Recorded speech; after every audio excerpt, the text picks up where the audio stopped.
Сәлем достар, менің каналыма қош келдіңіздер.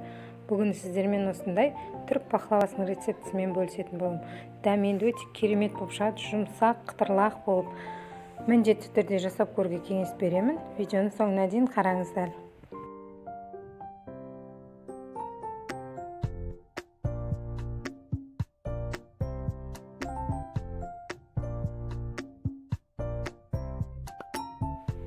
Ыдысымызға бөлме температурасындағы суымызды құйып, оның үстінен қаймағымызды салып,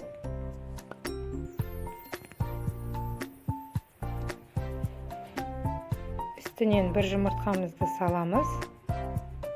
Жақсылап араластырып алып, еріген сары майымызды құятын боламыз.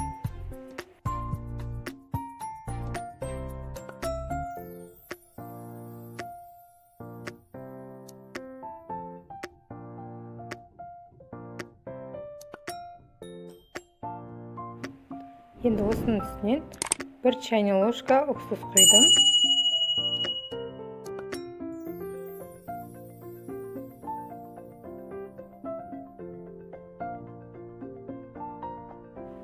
Бір араластырып жіберіп, ұнымызды салып, қамырлейтін боламыз. Үстінен жарты чайный ложка разрыхитель салатын боламыз.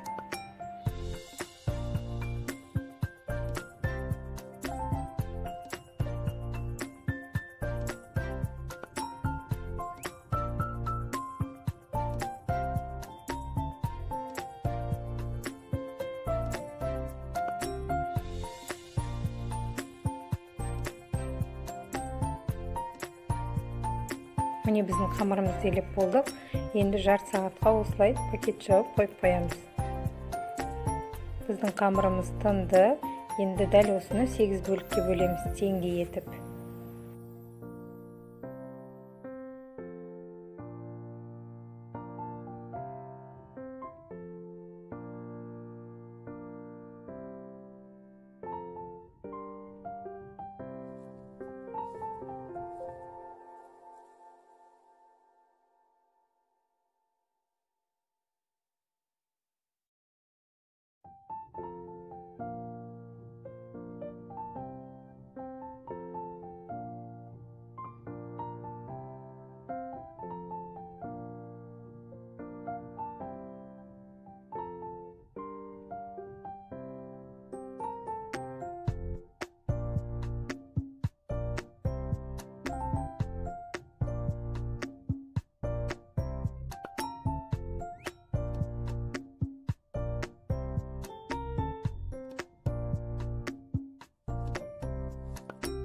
Жаңғақтарымызды блендердің көмегімен майдалап аламыз.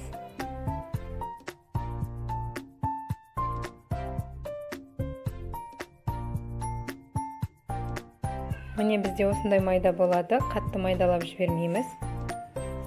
Енді қамырымызды крахмалдың көмегімен жайып шығамыз. Кукурузный крахмал қолданыңыздар.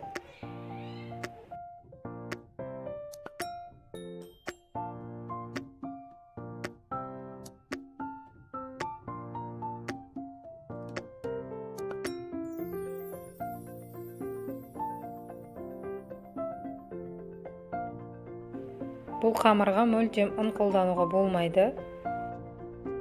Бұл пахлаваның сыры да осы қамырында. Сол себепті крахмалмен жаятын боламыз, жабысып қалмау үшін аралары. Міне бізде осындай жұқалық болу керек, қолымыз көрініп тұру керек.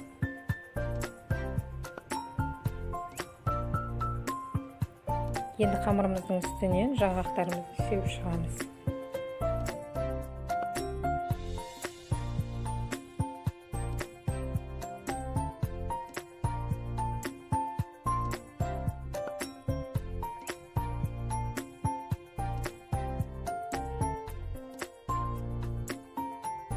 Міне осындай жіңішке ұзын таяқшамен орауға кеңес беремін.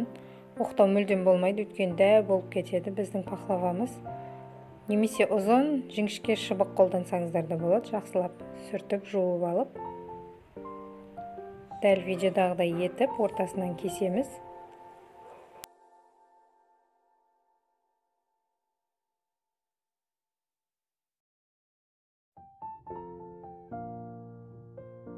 осылай айналдыра табамызға салып шығамыз. Енді бетіне жағатын сары майымызды отта ертіп аламыз. Бетіне жағып шығамыз.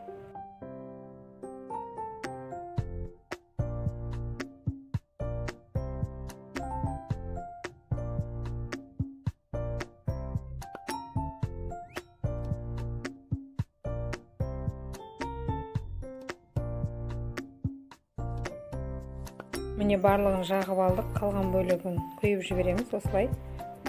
Бұл өзіне майды сіңіріп алады. Уайымдамаңыздар, май ішінде қалып кетпейді. Енді жаңғақтарды қойған кезде бетінен қатты басып қоямыз, піскен кезде көтеріліп кетпеу үшін.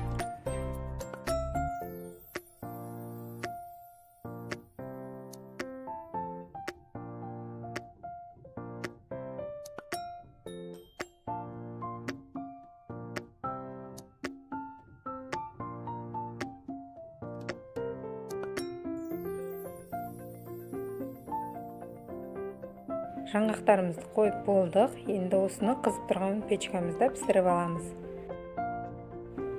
Пақлавамыз пісем дегенше біз сиропымызды дайындаймыз. Шекеріміздің үстінен суымызды құямыз.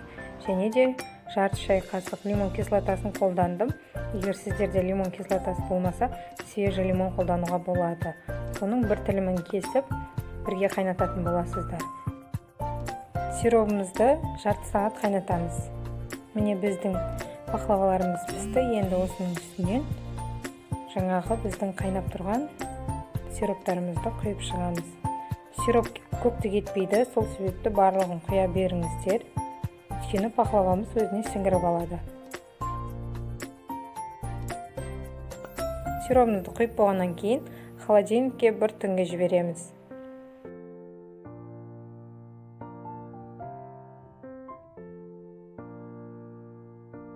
Міне достар, біздің пақлавамыз дайын. Қайта жегін келе береді. Міндетті түрде жасап көріңіздер, сіздерге де кеңес беремін. Жасалу да қолжетімді бағада өте оңай. Егер де видеом сіздерге ұнаған болса, лайк басып, комментарий жазуды ұмытпаңыздар. Қоңыраушаны міндетті түрде басып қойыңыздар. Сіздермен болған Айгерім. Алда тағы да жақсы рецепттермен бөлісетін боламын.